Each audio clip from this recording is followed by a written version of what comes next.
Boa noite, bom dia, boa tarde a todos.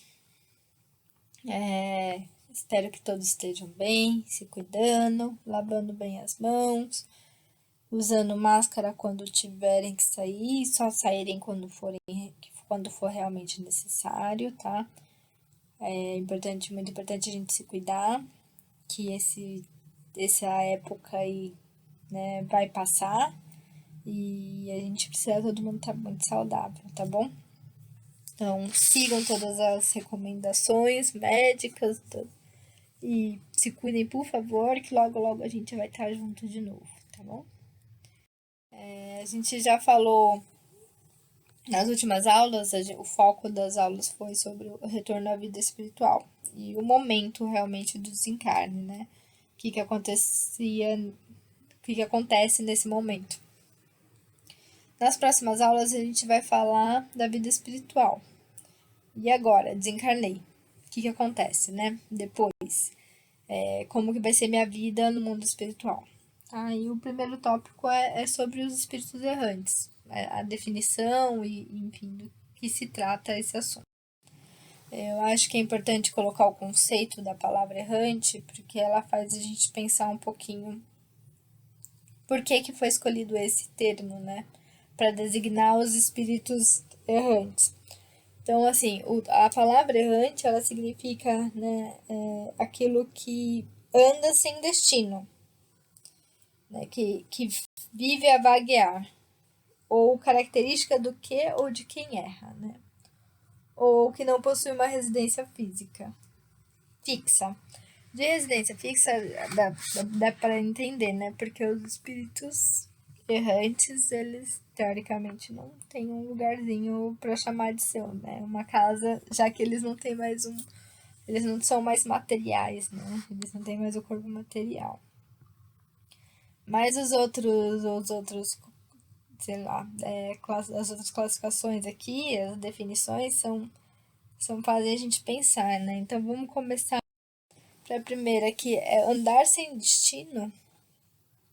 Então quando a gente morre, a gente fica sem destino, a gente anda sem rumo, fica vagueando por aí. Não era que a gente ia subir as escadinhas até o céu e o nosso objetivo de vida ia ficar cantando musiquinhas lá junto com os anjinhos, né? Brincadeiras à parte, mas o que eu entendo é que talvez esse termo foi escolhido principalmente para designar boa parte dos espíritos que estão principalmente aqui na Terra, já que é o mundo de provas e expiações, que são os espíritos sofredores. Quando eles desencarnam, que eles passam por aquele período de perturbação que a gente já falou, eles parecem que estão sem rumo mesmo, né? Que eles ficam ali sofrendo, né? Perturbados, e essa perturbação que pode durar um tempo longo, né? Até eles entenderem que realmente morreram e o que eles vão fazer daqui para frente. Até eles serem esclarecidos, né? E encontrarem um objetivo para a vida deles, ou até mesmo reencarnarem, tá? Então, o termo errante é muito apropriado quando a gente pensa nesses espíritos sofredores, que são boa parte das comunicações que nós temos, né? E daí faz bastante sentido. Porque, por outro lado, não ter rumo, não ter um objetivo, né? Não ter o que fazer, é bem contrário do que a gente vê, que a gente tem de relato do mundo espiritual, que tem muito trabalho lá e que eles precisam muito de ajuda, na verdade, né? Como estado, então, assim, algumas definições interessantes, o espírito, ele tem o que ele pode ser, né, que é a evolução dele, que são espíritos simples, ignorantes, e a gente chega até a perfeição, né, ou espíritos puros aí dentro da nossa capacidade de evolução, a aula que a gente já viu aí o ano passado sobre os degraus da evolução, mas isso é com relação ao que ele pode ser, né? Mas com relação ao estado do espírito, meio que o livro dos espíritos define em 3 estados, tá? Então, o espírito pode estar encarnado, né, isto é, unido a um corpo, ou ele pode ser errante, isto é, desligado de um corpo material, e esperando uma nova encarnação para se melhorarem. E o último estado do espírito seria o espírito puro, que ele não está encarnado, mas ele nem está esperando uma nova encarnação, porque ele já evoluiu e não precisa mais encarnar. Então, seria um terceiro estado do espírito. O espírito errante, né, ele não é uma categoria, tá? Ele, como o espírito puro é, né? Ele seria mais um estado onde se ele encontra, se ele está na erraticidade ou se ele está encarnado, tá bom? A outra definição que a gente viu lá de errante é a característica do que ou de quem erra, né?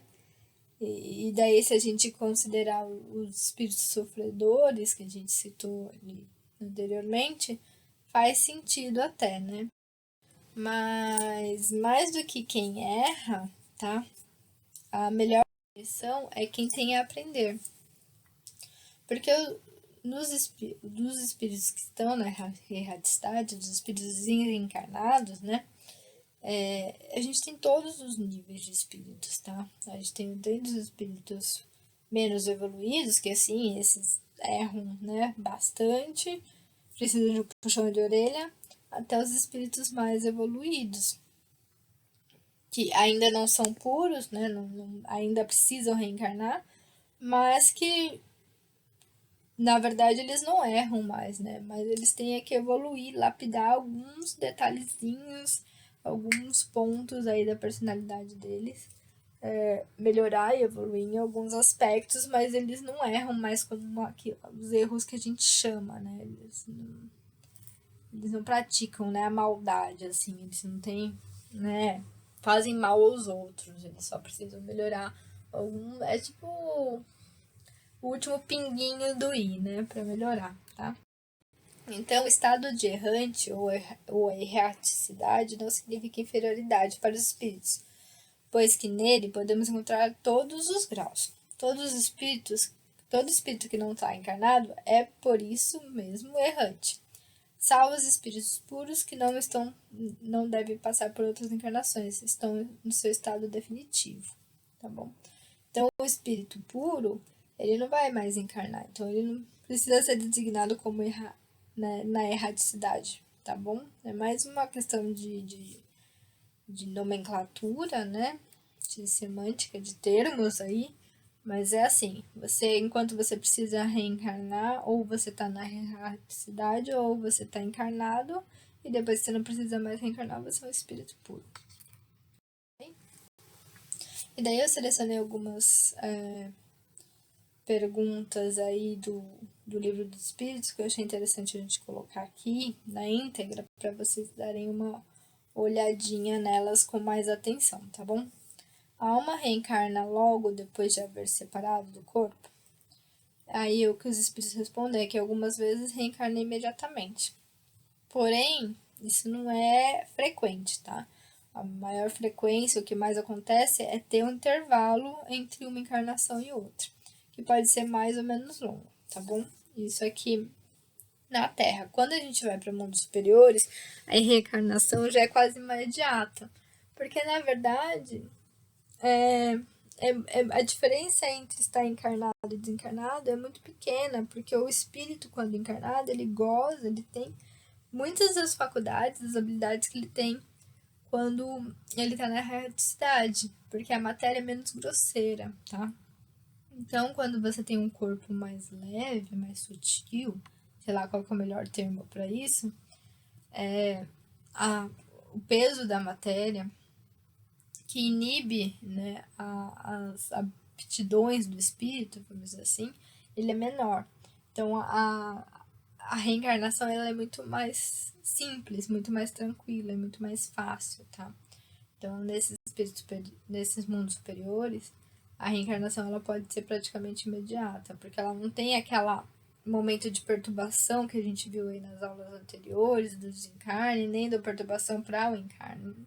né, para o nascimento, tudo é muito mais sutil e muito mais leve de acontecer, tá bom?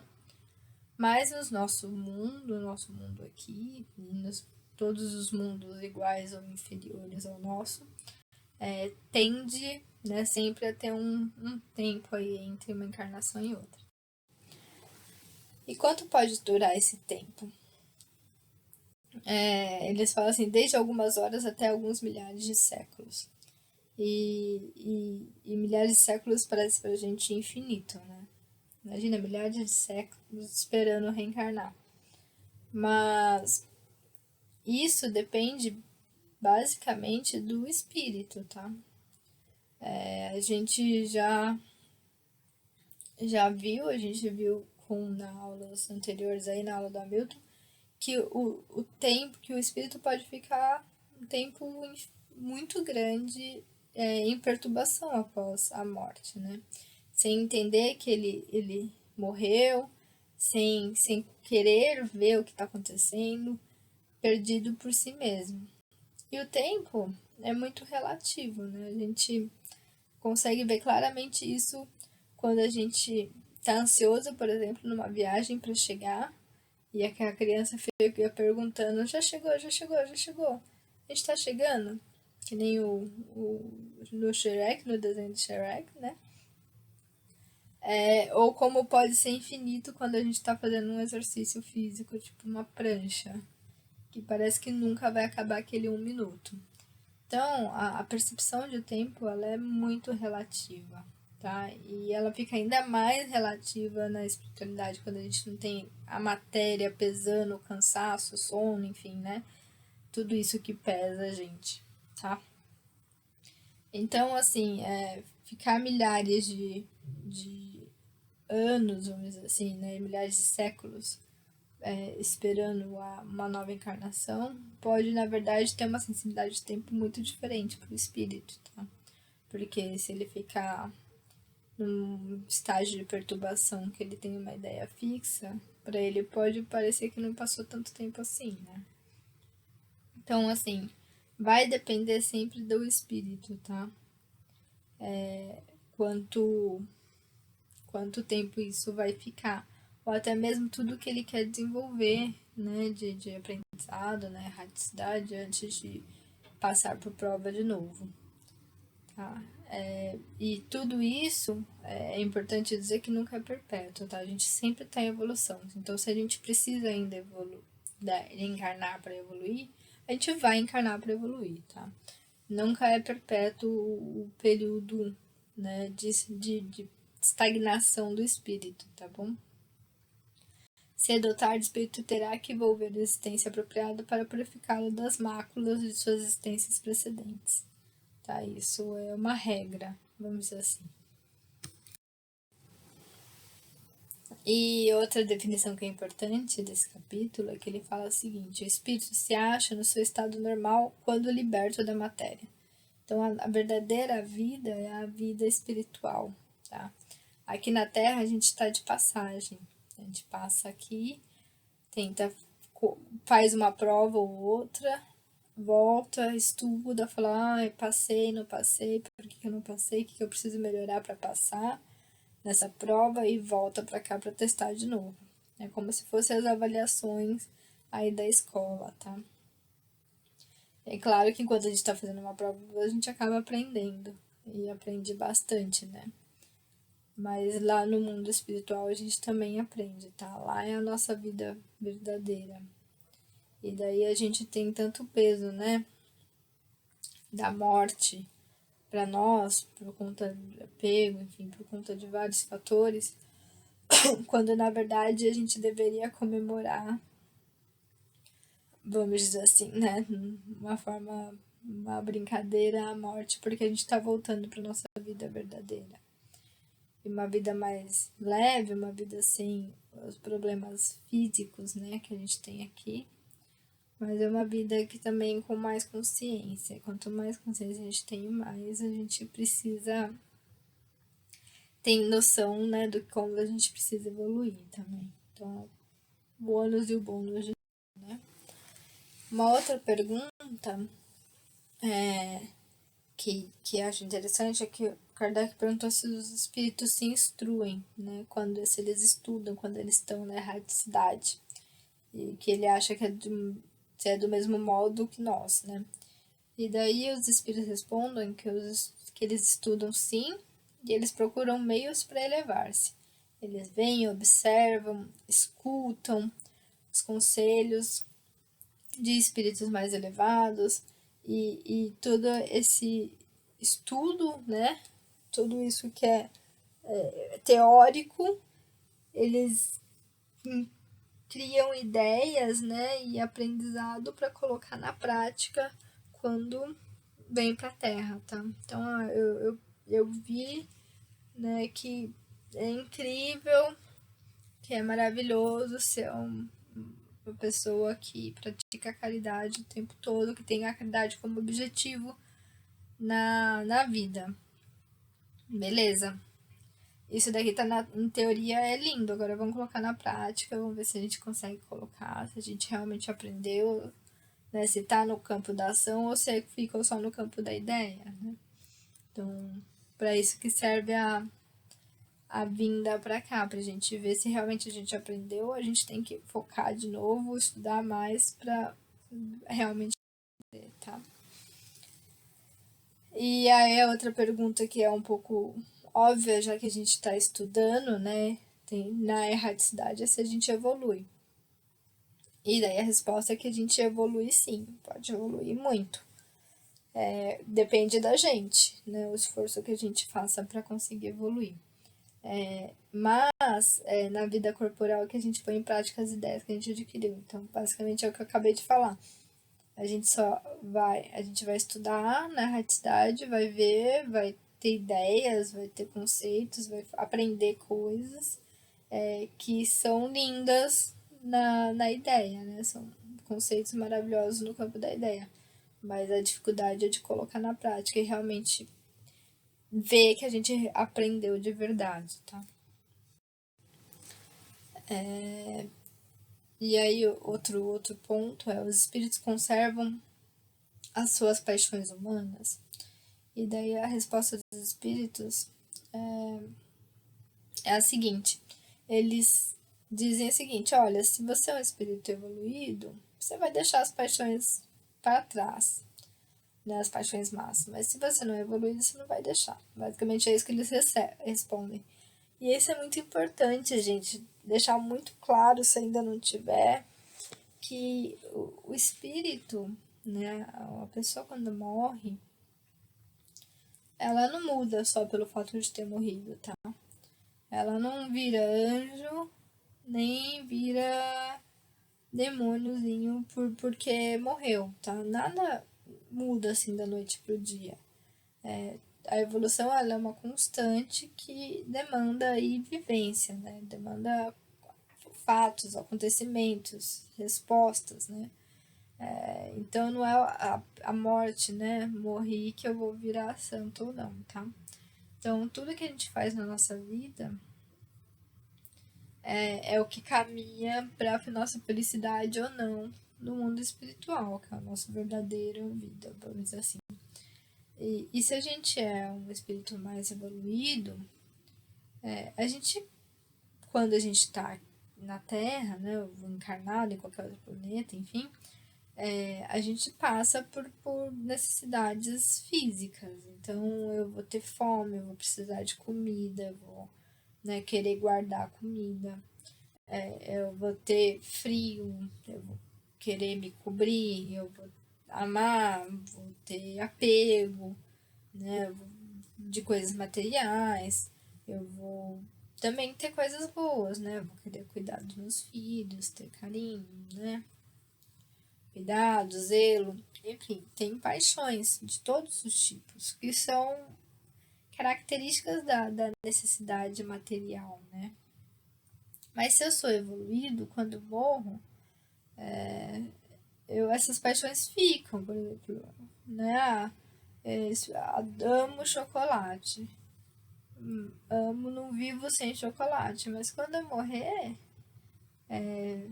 eu provavelmente vou querer continuar comendo chocolate. Mas se eu fosse um espírito evoluído, ia para mim ia ser tranquilo, eu não ia precisar mais comer chocolate todo dia, né? Porque isso ficou com a matéria, tá? Mas os espíritos não evoluídos, eles precisam, eles continuam, conservam como eles são muito ligados à matéria, eles são materiais na sua mente, né? Eles amam a matéria, eles são apegados à matéria. Então, é o que eles são, na verdade, né? Então, as paixões que eles têm quando encarnados, elas continuam quando eles desencarnados, porque elas não derivam da matéria, elas derivam deles, elas vêm deles mesmo, né?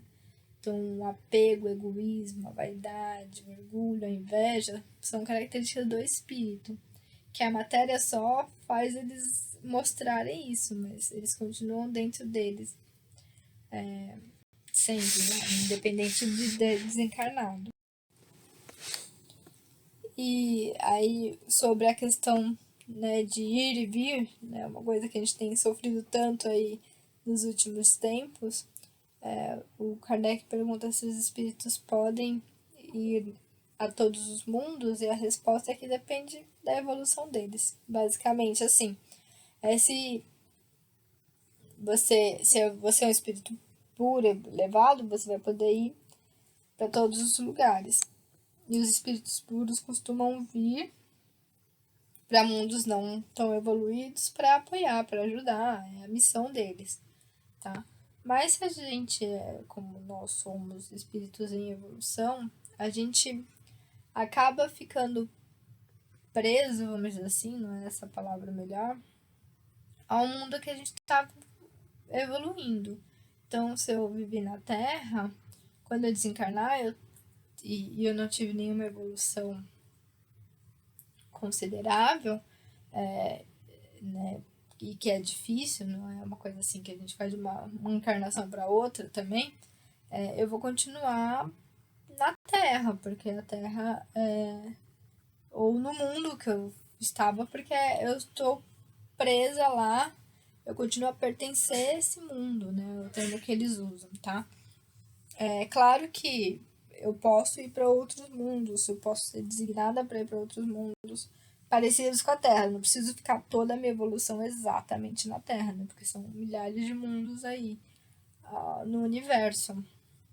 Mas a ideia é que assim, a gente pertence, né? A gente tem uma ligação com aquele mundo que a gente está passando a nossa evolução. Então, a gente pode ir a mundos mais evoluídos, mas a ideia é que a gente vai ser passageiro, a gente vai ser um estrangeiro, né? O termo que eles usam.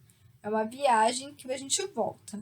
Então, a gente vai lá ver como é incrível, como é maravilhoso, como é perfeito, como a gente gostaria de ter aquele mundo, viver naquele mundo. E a gente volta pra, beleza, vou aprender, vou ser bom o suficiente para viver naquele mundo, ou para estar na Terra quando a Terra se tornar um mundo tão lindo quanto esse, né? Então a gente viaja para mundos superiores para aprendizado, né? Um aprendizado que a gente já falou aí, mas é temporário, é uma viagem de estrangeiro mesmo. A gente vai, mas tem que voltar para continuar a nossa evolução no mundo que faz sentido, que está de acordo com a nossa evolução, tá bom? E daí uma outra pergunta é se os espíritos são felizes ou desgraçados, né? São tristes durante a erreticidade. E aí a resposta é igual quase todas as outras, é que depende da evolução do espírito, né? Quanto mais desmaterializado, quanto mais evoluído o espírito mais feliz ele estará com base na evolução que ele chegou. E quanto mais ele tiver paixões, né, e for materializado, menos ele vai ser feliz, tá bom? E um último tópico aí dessa primeira parte desse capítulo, né, fala sobre o mundo transitórios. Esse é um conceito que para mim ainda não tá tão claro, né, não é tão palpável assim, mas o que eles definem é que existem mundos que são usados como habitação temporária para os espíritos. Então, para os espíritos descansarem um pouco, né, de todo o processo de evolução que eles têm, eles podem ficar um tempo em esses mundos transitórios. E esses mundos transitórios vão ser evoluídos de acordo com a evolução dos espíritos que habitam neles. Então, você pode ter mundos transitórios bem evoluídos, né, bem evoluídos, e outros nem tanto, tá? E o objetivo desses mundos transitórios é a instrução, é os espíritos tirarem uma folga da batalha do dia a dia para fazer um mestrado ali, um estudo mais aprofundado, né, de algum ponto aí. Então é aprendizado, tá?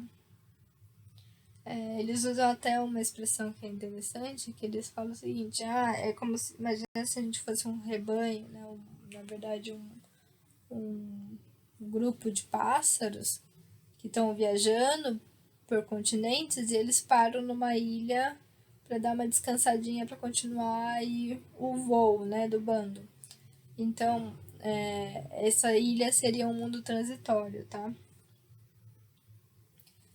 Eles dizem que os mundos transitórios, eles não são assim para sempre, eles são temporariamente transitórios, eles podem se tornar mundos diferentes com a medida que o tempo passe. E ele está até o exemplo que a Terra foi um mundo transitório durante a sua formação. Então, na época que a Terra não tinha capacidade de ter uma vida biológica aí evoluída, vamos dizer assim, por questões físicas, químicas, ela servia como mundo de transição aí para os espíritos, né? Então, não era um mundo habitado por espíritos encarnados, mas ela servia de transição para os espíritos errantes, tá bom? E nesse sentido, fica claro pra gente que nenhum lugar no mundo, e é uma coisa que os espíritos falam, é vazio, tudo é habitado, a vida em toda parte. Então, nada da criação é feito, é inerte, né? É feito à toa, é perdido, né? Tudo tem um porquê, tá bom? E por toda parte, a gente usa tudo, né? Tudo é aproveitado, tudo é útil na criação de Deus. Então, tudo é perfeito. É isso, gente. Anotem as dúvidas. Se quiserem, mandem perguntas aqui no YouTube, senão a gente conversa aí na próxima aula para tirar todas as dúvidas daí desses pontos, tá bom? Muito obrigada a todos. Descansem, trabalhem, bom trabalho, bom descanso e até breve.